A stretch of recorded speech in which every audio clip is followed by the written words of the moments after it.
Allez, on est maintenant dans un regard croisé. Ce soir, on ira au Burkina Faso où il y a eu encore un attentat dans l'est du pays. Nous évoquerons également l'Afrique du Sud, Jacob Zuma, qui est mis en cause devant la commission contre la corruption. Sur la corruption, le Nigeria.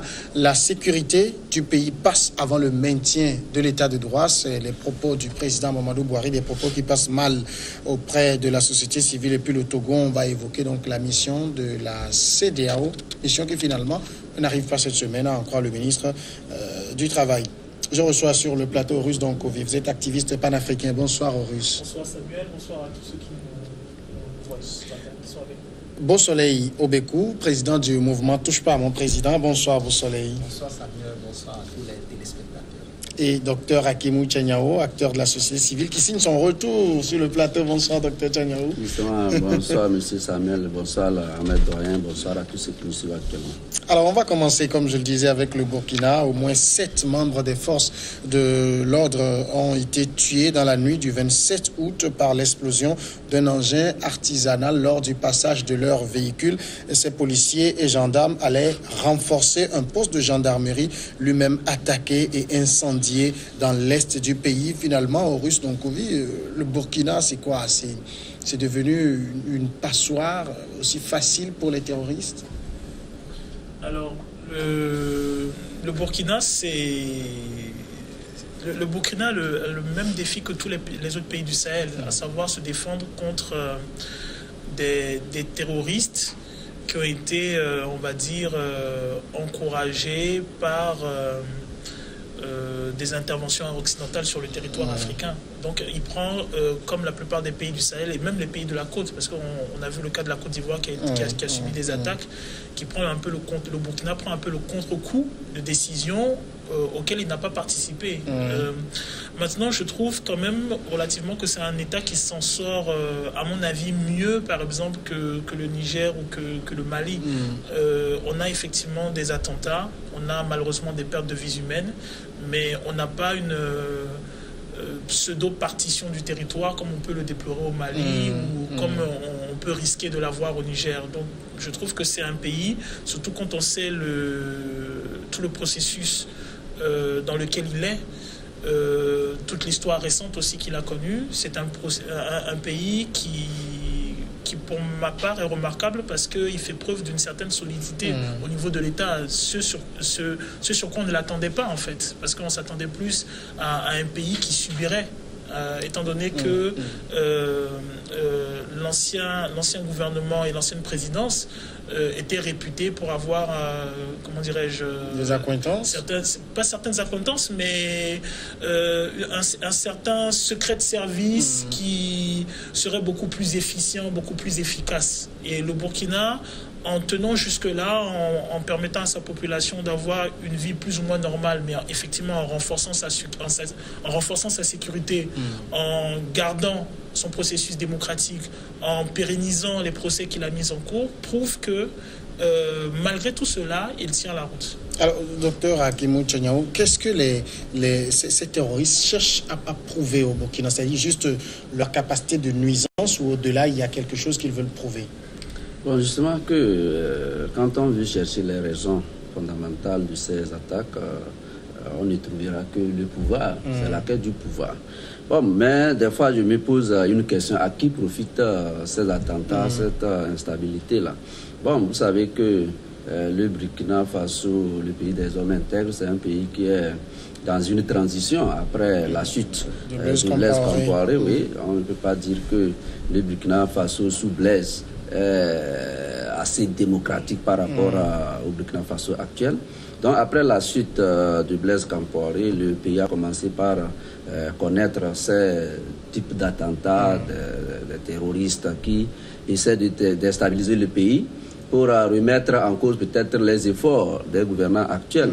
Mais je pense que, comme l'a dit le doyen, le Burkina Faso a un atout qui est sa superficie, qui n'est pas de la même taille que celle du Niger, tout comme du Mali. Donc c'est cet atout-là également aussi qui peut permettre à ces dirigeants actuels de recadrer les choses, de bien sécuriser le pays. Mais ce n'est pas facile parce que le Burkina Faso, c'est un pays sahélien et le Sahel est le plus souvent pris en otage par ces groupes terroristes.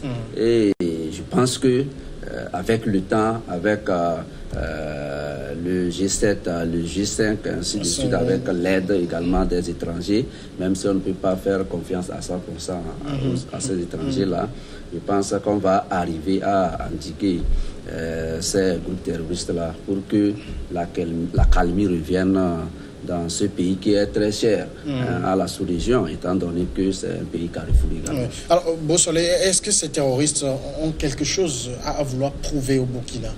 Oui, c'est la question qu'il faut se poser, parce que le Burkina, ce n'est pas le Mali, ce n'est pas le Niger.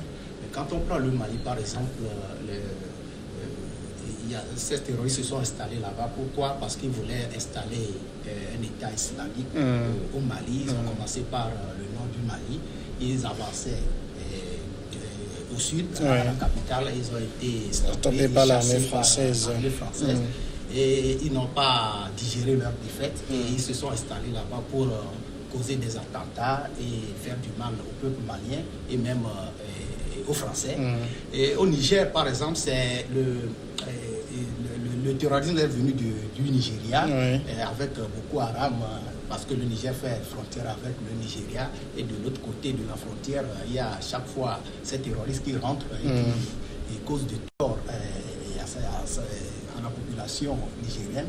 Mais au niveau du Burkina Faso, sincèrement, on ne sait pas si qu'est-ce que cherchent vraiment les terroristes au Burkina. Et c'est pourquoi je peux rejoindre l'hypothèse de mon frère qui disait que peut-être que ce sont des groupes qui cherchent à déstabiliser le pouvoir actuel. Oui, mais à quel fin? Est-ce qu'il s'agit de prouver que vous étiez mieux avec l'ancien système? Oui, mais vous n'êtes pas sans savoir qu'avec Blaise Compaoré, la sécurité était de mise et son service de renseignement était... On lui reprochait aussi un certain nombre d'accointances avec des groupes terroristes. Pour pouvoir sécuriser le pays. Mais qu'il envoyait déstabiliser d'autres pays aussi? Non, ça, je ne suis pas dans ce schéma, mais je sais c'est ce que disent en tout cas ceux qui connaissent un peu sur ce dossier. Qu'est-ce qui amenait le gouvernement burkinabé d'alors à pouvoir circoncire ces violences et éviter ces attaques? Bon, ça, c'est dans leur plan, moi je ne sais pas. Mais toujours est-il que le service de renseignement du Burkina, à l'époque de Blaise Compaoré, le RSP, un service vraiment qualifié, et avec le général Djendjere, qui était vraiment au centre de tout le renseignement au niveau du Burkina. Maintenant que tout a été, je peux dire, démoli au niveau de la sécurité du Burkina Faso, il peut y avoir des groupes qui pourraient peut-être mener ces attaques pour prouver qu'au temps de Blaise, il y avait la sécurité, que maintenant vous dites qu'il faut un changement. Voilà, que le changement est arrivé, vous n'êtes pas en sécurité. C'est une hypothèse, mais franchement, les attaques au niveau du Burkina Faso, vraiment c'est incompréhensible. Oui, Horus. Alors, moi, disons, je dirais que ce que je vois en filigrane, c'est plus en fait,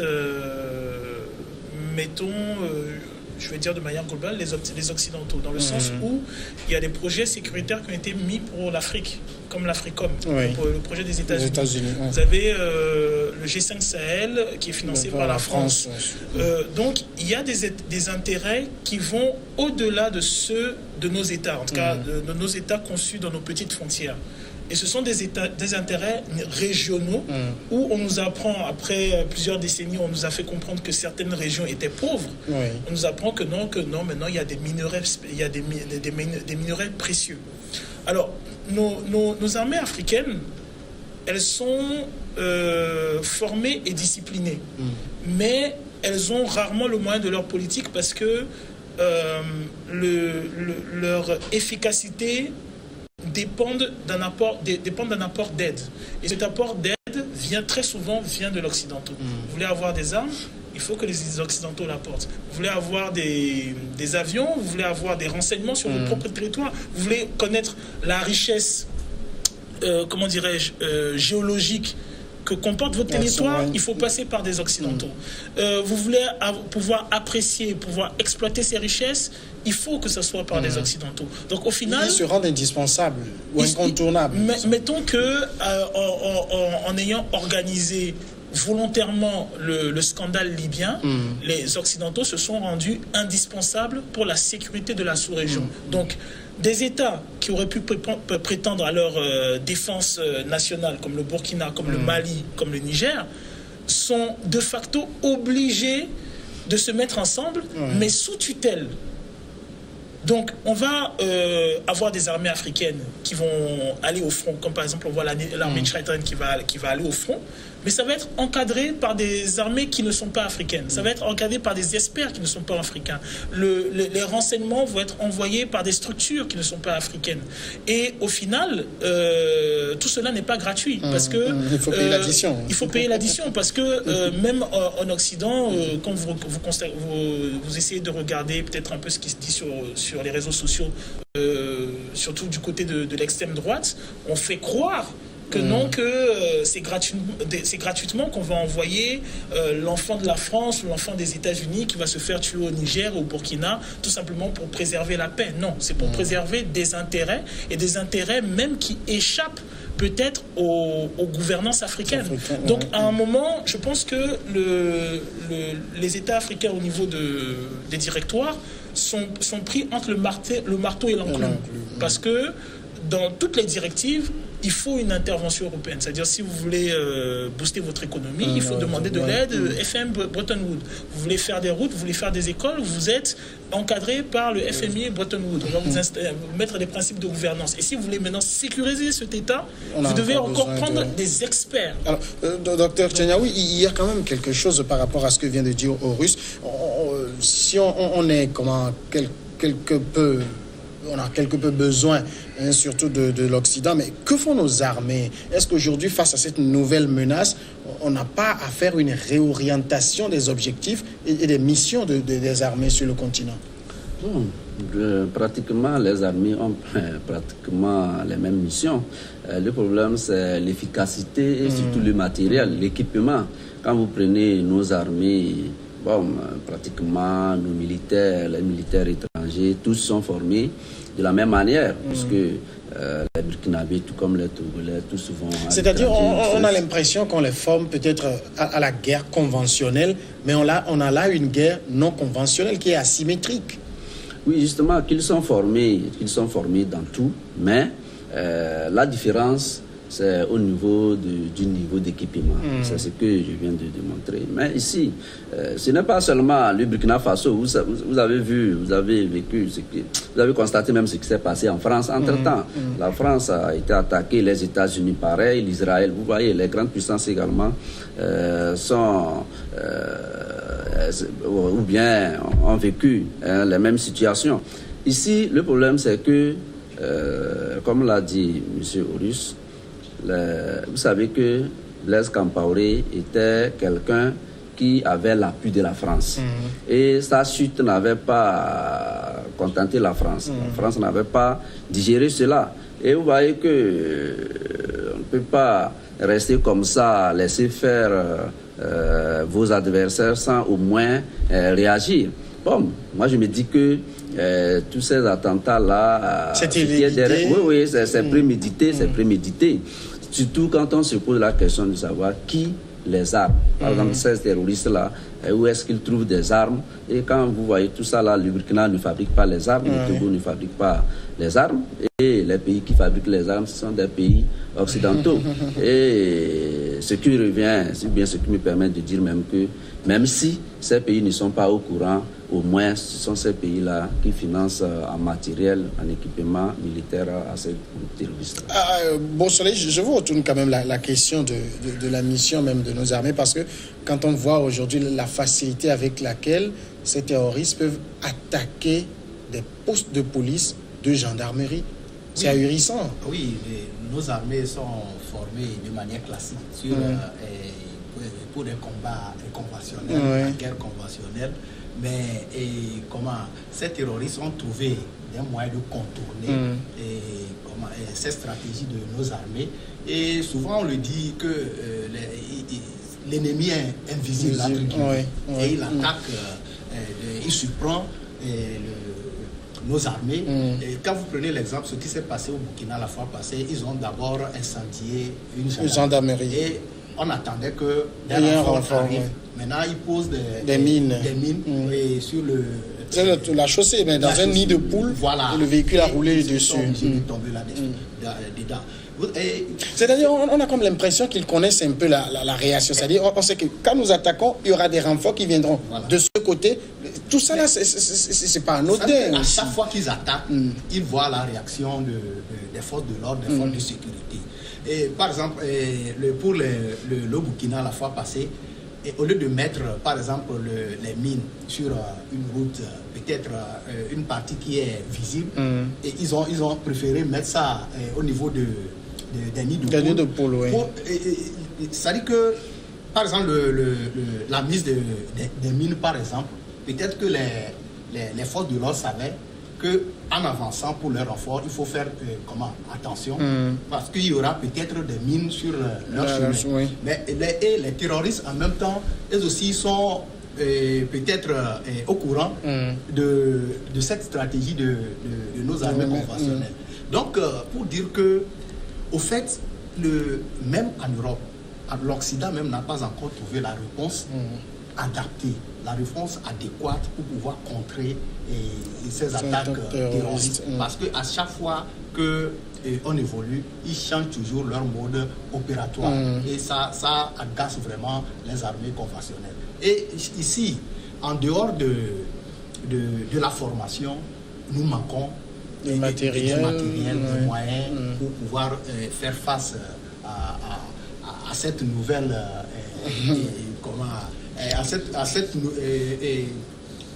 nouvelle manière de combattre que nos armées, pour lesquelles nos armées ne sont pas formées. Alors, au russe, il y a le journal burkinabé Wakatsira qui dit il est temps de trouver des formules endogènes pour sortir le peuple de la pauvreté et le soutirer ainsi aux appâts des terroristes.